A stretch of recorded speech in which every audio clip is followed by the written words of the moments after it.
actúa caprichosamente, según el vuelo de los pájaros. ¡Ah, sí!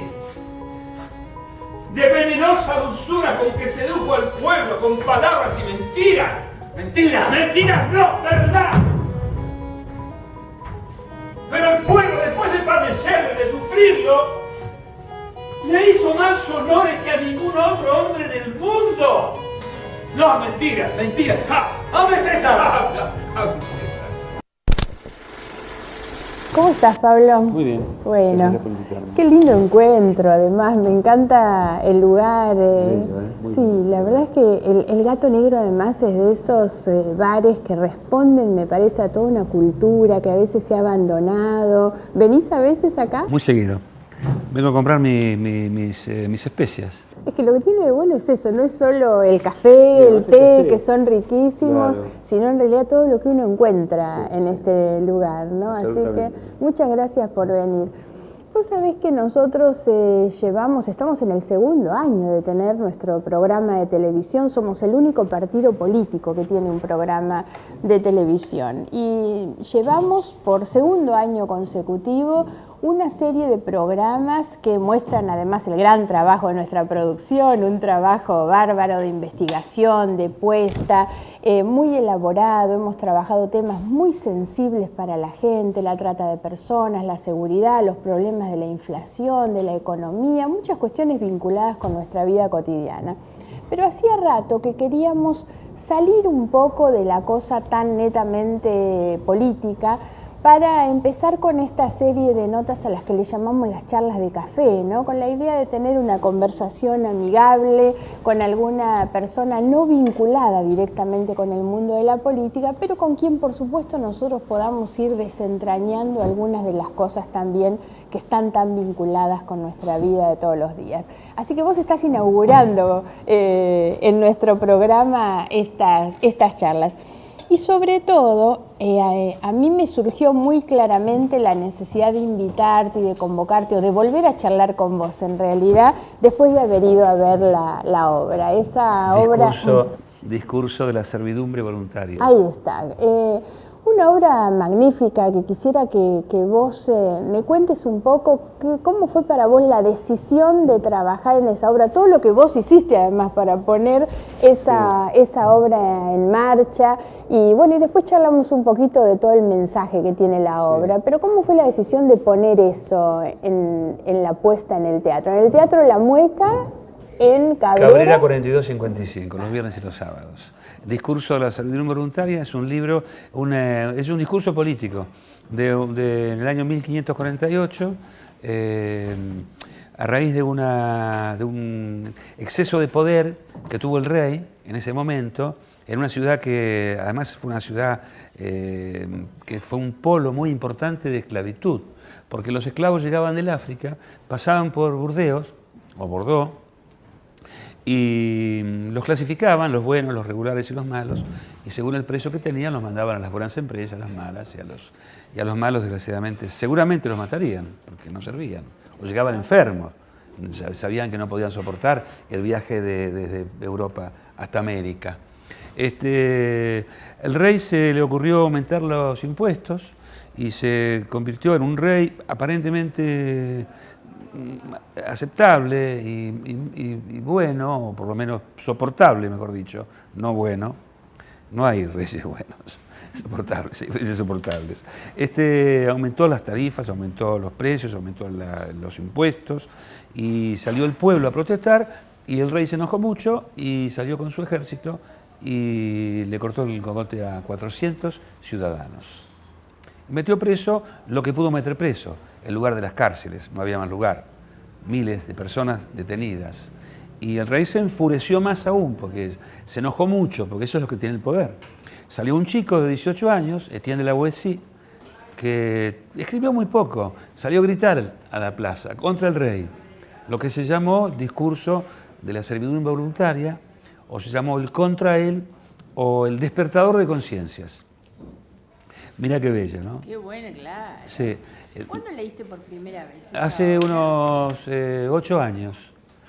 8 años. Salía del teatro por acá a la vuelta y vi un libro que me llamó la atención, que me estaba diciendo que yo era siervo porque quería.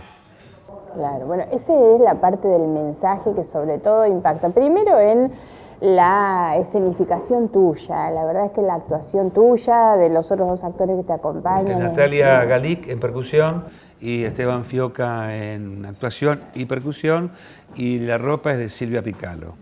Lo tuyo transmite una enorme convicción, ¿no? A mí me dio la impresión como espectadora, pero algo que también percibí que sentían los demás, que es una gran emocionalidad con tu interpretación, pero además con el discurso. Vos le ponés ahí una fuerza, que es la fuerza que proviene de la convicción de lo que está diciendo, ¿no? Seguramente, bueno, se debe a mi oficio y por otro lado también se debe a que yo creo que es cierto, que el pueblo tiene un oscuro deseo de servir y el poder te despierta un iluminado deseo de poseer y de dominar, ¿no? Claro. Es cierto, además yo lo veo, lo estamos viviendo nosotros, lo hemos vivido. Yo tengo suficiente edad como para recordar perfectamente el gobierno de Frondizi, poco pero me acuerdo, por supuesto los azules y colorados, la revolución de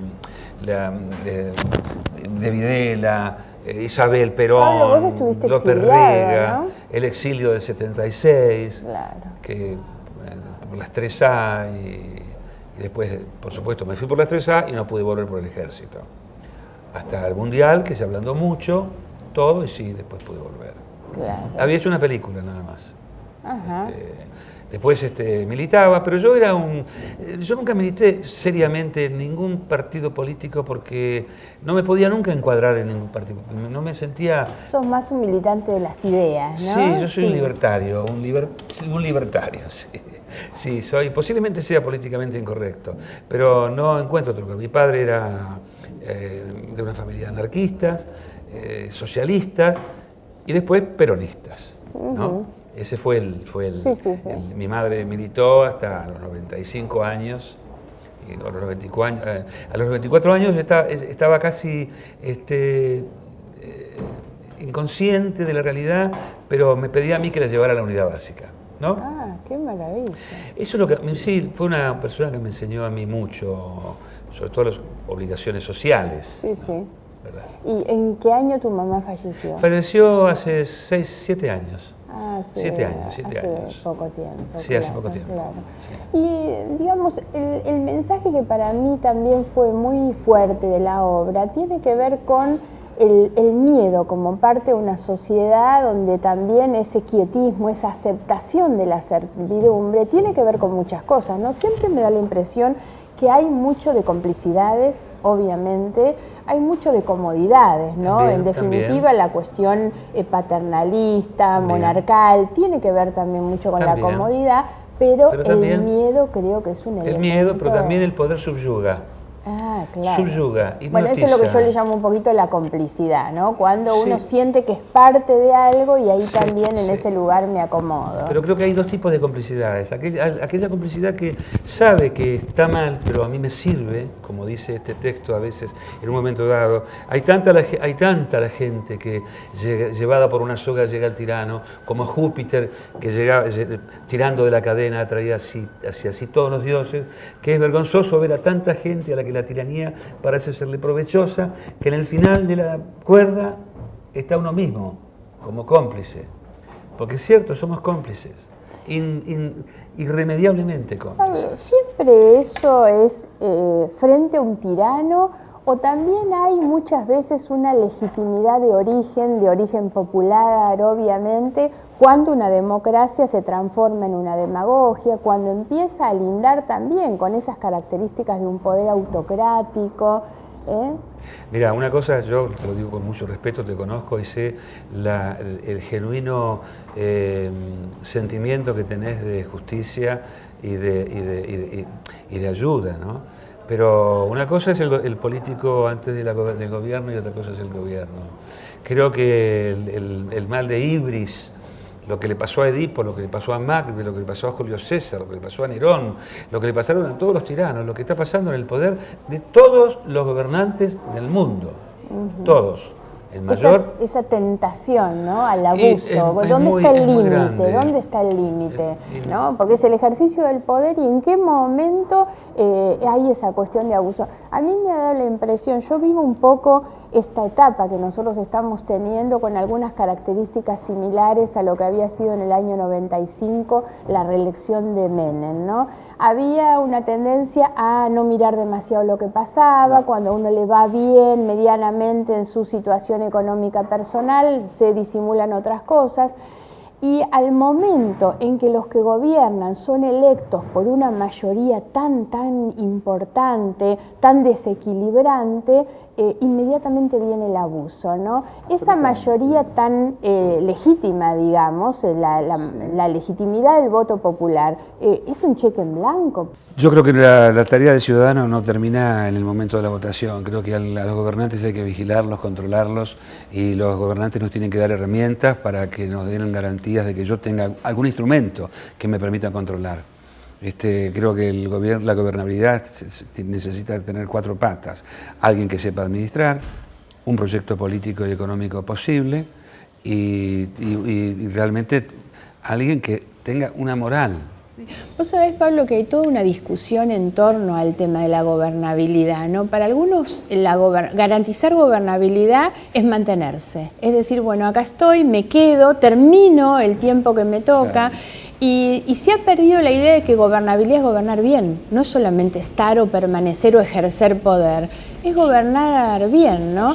Y pareciera que ya eso no está. ¿Cuáles son las condiciones? El otro día conversamos, hay como 3D, ¿no?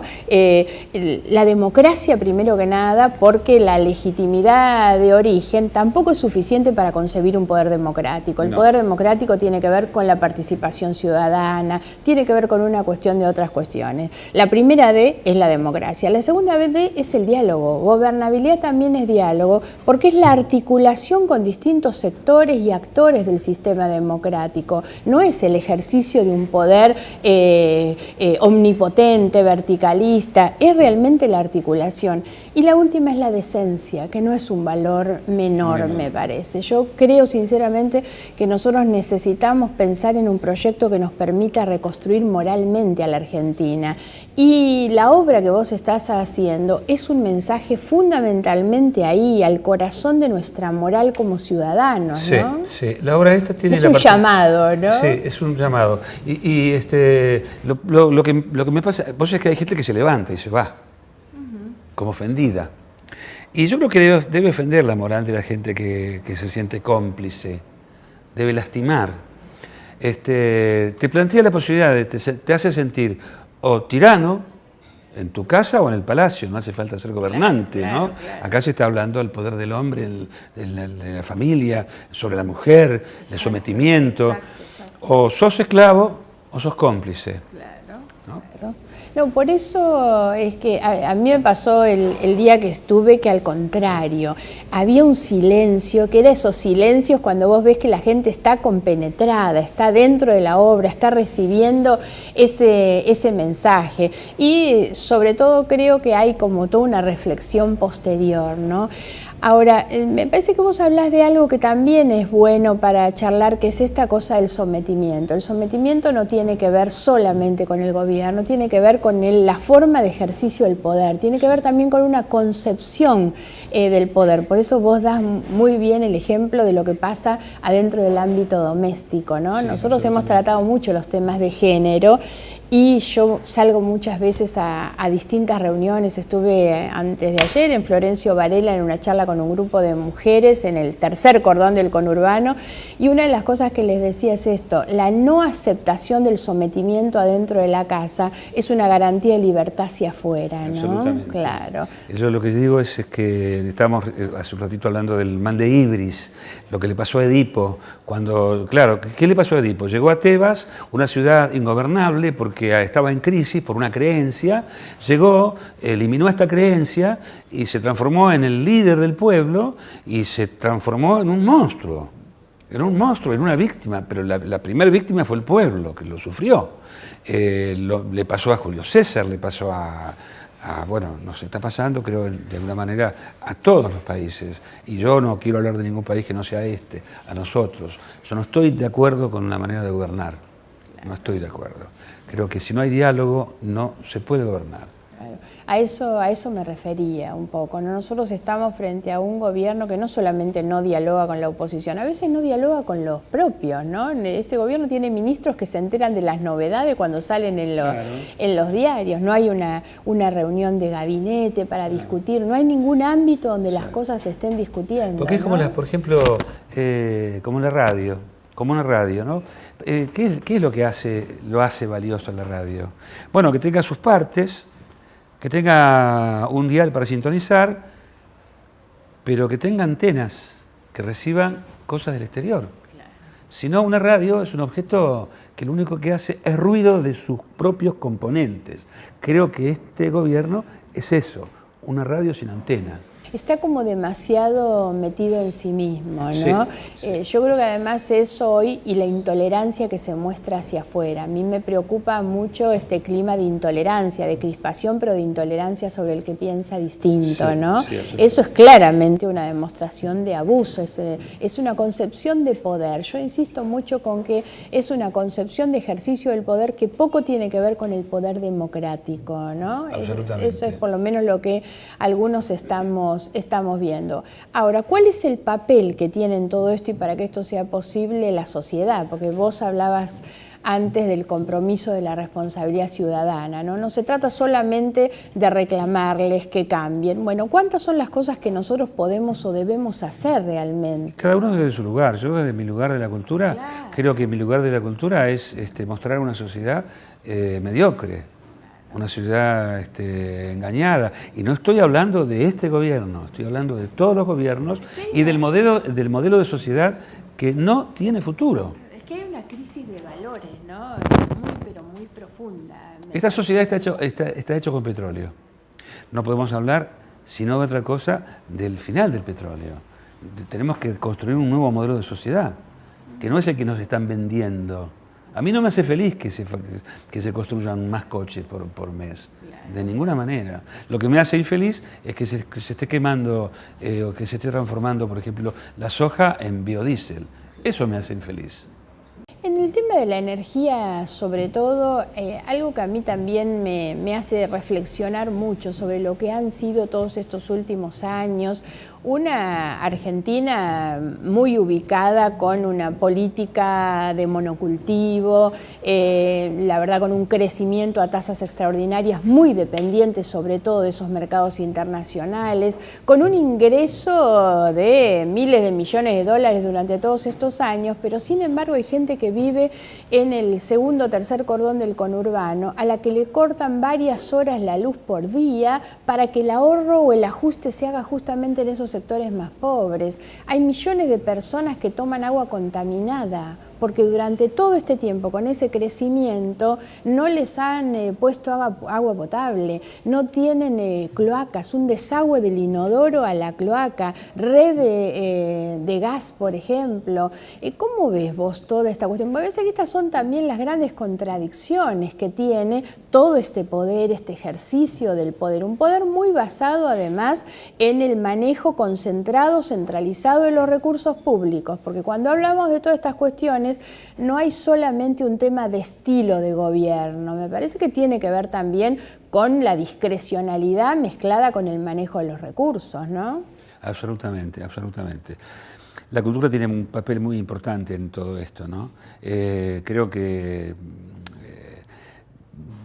la educación, que está dentro de la cultura, en nuestro país es absolutamente deficitaria, más allá de todas las cosas que hay, porque yo a veces me asombro de que haya teatros, que haya conciertos, que haya coros, que haya centros de jubilados que tengan sus grupos de teatro, pero eso es obra del ejercicio privado, no tiene nada que ver con el gobierno no ha hecho nada en favor de eso. Creo que habría que establecer ayudar y favorecer. Yo quiero un gobierno que hable de la cultura como proyecto principal. No porque yo me dedique a eso, porque esa es la base. Sí. En general la cultura aparece muchas veces como una trinchera de pensamiento también, Sí, ¿no? sí. Da la impresión como que es un ámbito, que la gente que trabaja en las cuestiones vinculadas con la cultura, pues además aquí me gustaría también alguna idea tuya. Vos das la sensación que naciste actuando, que naciste para la actuación, me parece, ¿no? Sí, hace muchos años que estoy... Por eso, contame un poquito de eso y cómo vivís esta cuestión, ¿no? De la gente de la cultura, de qué manera sienten que participan de la construcción de un modelo de país también, ¿no? Porque la cultura está en cada rincón, me parece que tiene que ver con nuestra vida, con lo que somos, con nuestra identidad también, ¿no? Sí, los teatros estatales de Buenos Aires y del resto del país a veces tienen programaciones caprichosas que se deben hacer. Bueno, ahora que soy director del teatro tal, me voy a dar el gusto de poner un Macbeth. Yo no sé si es necesario poner un Macbeth en este momento en el país. A lo mejor sí, pero habría que estudiarlo y habría que pensar un poquito más. Creo que faltan escuelas de teatro, creo que faltan subvenciones a los teatros chicos, más allá de todo lo que se ha hecho, más allá del Instituto del Teatro, del Proteatro, del Fondo de las Artes. Creo que... Y hay municipios que lo hacen. Yo a veces voy a provincias que se preocupan. La cultura para los gobernantes es, bueno, pibe, con lo que te sobra, comprate caramelos. Es así. Yo, por ejemplo, no estoy de acuerdo con los megaeventos. Para nada. No entiendo por qué se hacen. No entiendo por qué se... Yo he tenido discusiones con gobernantes sobre el tema y todo, claro, quieren juntar gente. Necesitan juntar gente, multitudes, pero el único sentido es ese.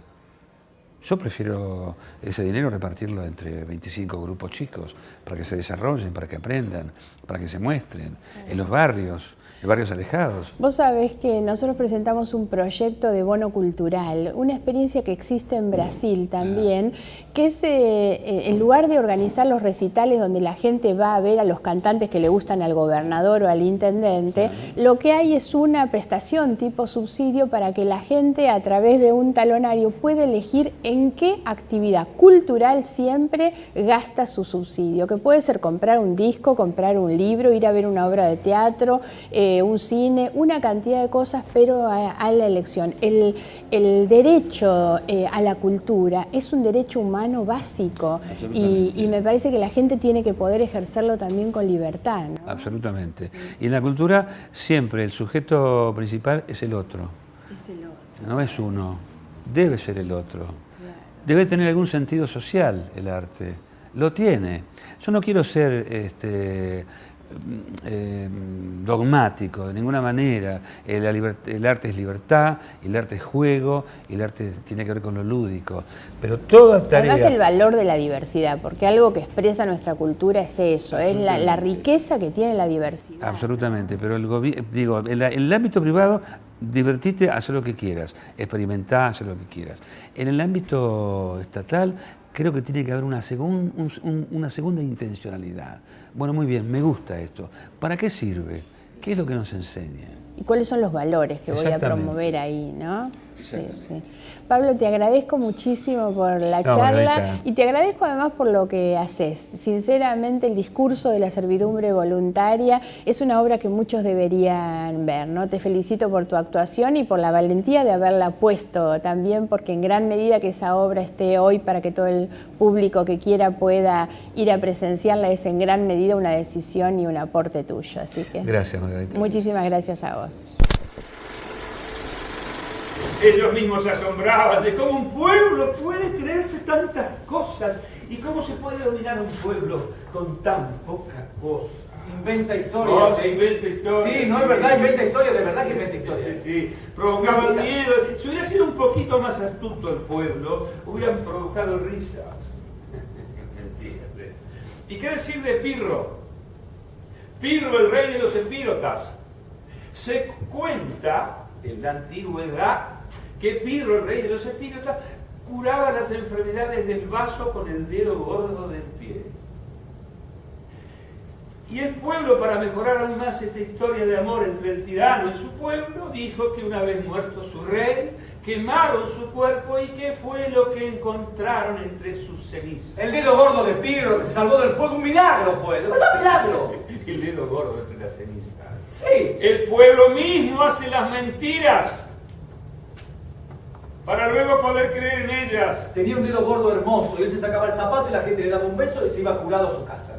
¿Verdad? Milagro, Sí, sí. milagro, de verdad.